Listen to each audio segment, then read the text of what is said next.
గీతిక ఆత్మహత్య మరొక ముందే తిరుపతిలో మరో విద్యార్థిని ఆత్మహత్యాయత్నం చేసింది. పద్మావతి మెడికల్ కాలేజీలో ఫస్ట్ ఇయర్ చదువుతున్న విద్యార్థిని 3 రోజుల కిందట సూసైడ్కు ప్రయత్నించింది. దీంతో ఆమెను స్విమ్స్కు తరలించి చికిత్స అందిస్తున్నారు. చదువుల ఒత్తిడి భరించలేకే ఆత్మహత్యాయత్నం చేసినట్టు సమాచారం. 3 రోజుల కిందట జరిగిన ఈ ఘటన ఆలస్యంగా వెలుగులోకి వచ్చింది.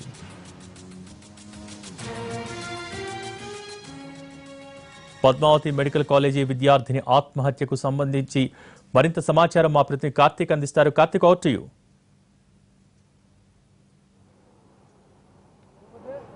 ఖచ్చితంగా ఏదైతే పద్మావతి మెడికల్ కాలేజీలో అసలు ఏం జరుగుతుందనేది కూడా అంతుపట్టిన విషయంగా కూడా మారిందని చెప్పుకోవచ్చు. ఎందుకంటే గత 5 రోజుల్లో 3 మహిళా మెడికల్ సూసైడ్ చేసుకోవడం కలకలం రేపుతుందని చెప్పుకోవచ్చు. మొదట శిల్ప లైంగిక వేధింపుల దాడి కారణంగా ఆమె మృతి చెందితే దాని తర్వాత గీతిక వ్యక్తిగత సమస్యల కారణంగా ఆమె సూసైడ్ చేసుకోవడం జరిగింది. అయితే తాజాగా 3 రోజుల క్రితం కూడా ఒక ఫస్ట్ ఇయర్ విద్యార్థిని ఫస్ట్ ఇయర్ ఎగ్జామ్స్ సందర్భంగా ముందు రోజు ఒత్తిడికి గురయ్యి ఆమె కూడా సూసైడ్ చేసుకున్నట్టుగా కూడా కొద్దిసేపటి క్రితమే మనకు తెలుస్తుంది. అయితే ఈ విషయం ఆలస్యంగా వెలుగులోకి వచ్చింది. 3 రోజుల క్రితం ఈ ఘటన జరిగినట్టుగా కూడా మనకు తెలుస్తుంది. అయితే వరుస మరణాలు, వరుస సూసైడ్లపై మాత్రము విద్యార్థులోకం అంతా కూడా భగ్గుమంటుందని చెప్పుకోవచ్చు. అసలు ఎస్వి మెడికల్ కళాశాలలో ఏం జరుగుతుంది అంటూ కూడా పెద్ద ఎత్తున ఆందోళన పట్టుబట్టారు.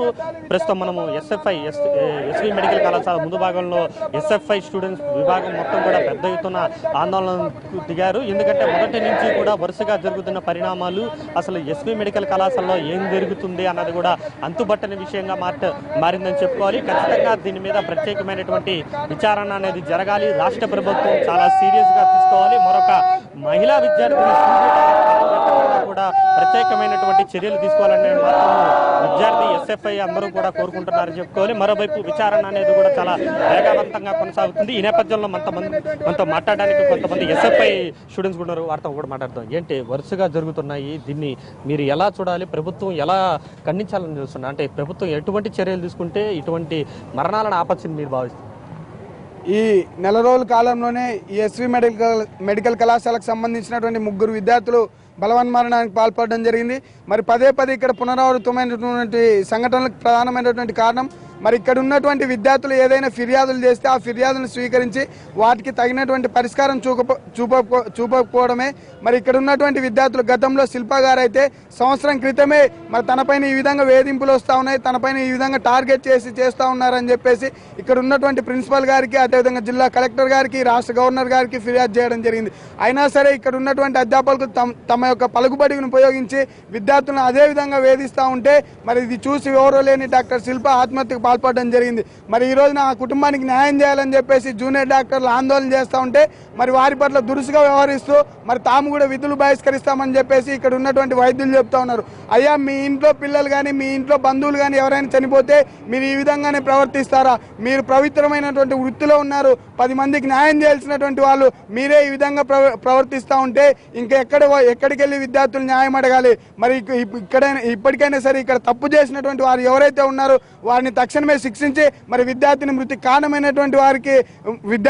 కారణమైనటువంటి శిక్షించి ఆ కుటుంబానికి న్యాయం చేయాలని చెప్పేసి, ఆ న్యాయం జరిగేంత వరకు కూడా భారతీయ విద్యార్థి ఫెడరేషన్ ఎస్ఎఫ్ఐ ఫైట్ చేస్తుందని చెప్పేసి ఈ సందర్భంగా హెచ్చరిక చేస్తా ఉన్నాం. అవునండి, మీరు చెప్పండి. ఇప్పుడు ఇప్పటికే 2 సూసైడ్ అయ్యారు. ఒకరు వేధింపుల కారణంగా మరణం చెందితే ఇంకొకరు వ్యక్తిగత కారణాల వల్ల మరణించడం జరిగింది. అయితే తాజాగా మరొక విషయం వెలుగులోకి వచ్చింది.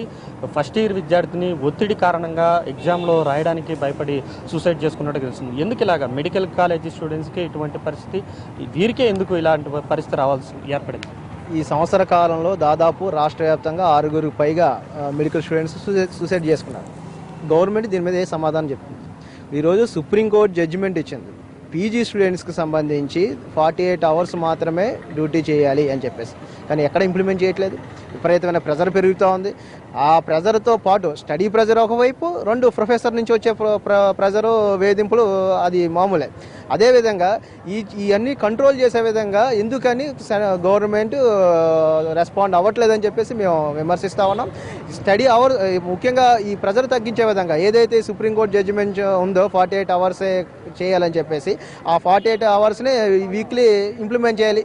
1, 2 పీజీ స్టూడెంట్స్కి సంబంధించి ఆఫ్ లేదు. పీజీ ఆఫ్ సంబంధించి సెలవులు లేవు. వాళ్ళకి సెలవులు కంపల్సరీగా ఇంప్లిమెంట్ చేయాలి. అదేవిధంగా ప్రసూతి సెలవులు స్టూడెంట్స్కి ప్రసూతి సెలవులు, మెటర్నిటీ సెలవులు లేవు. వాళ్ళకి సంబంధించి ఒకవేళ 3 months సెలవులు ఇచ్చినా ఆ తర్వాత మిమ్మల్ని ఎగ్జామ్ పంపమని చెప్పేసి ఏం కోరుకుంటారు ఇప్పుడు మీరు ప్రశాంతంగా? ఇప్పుడు ప్రధానంగా ఇప్పుడు ముగ్గురు చనిపోయారు, దీని మీద ఏం కోరుకుంటారంటే ఎస్వి మెడికల్ కాలేజీకి సంబంధించి మీరు ఒక ఎస్ఎఫ్ఐ స్టూడెంట్ ఫెడరేషన్గా మీరేమి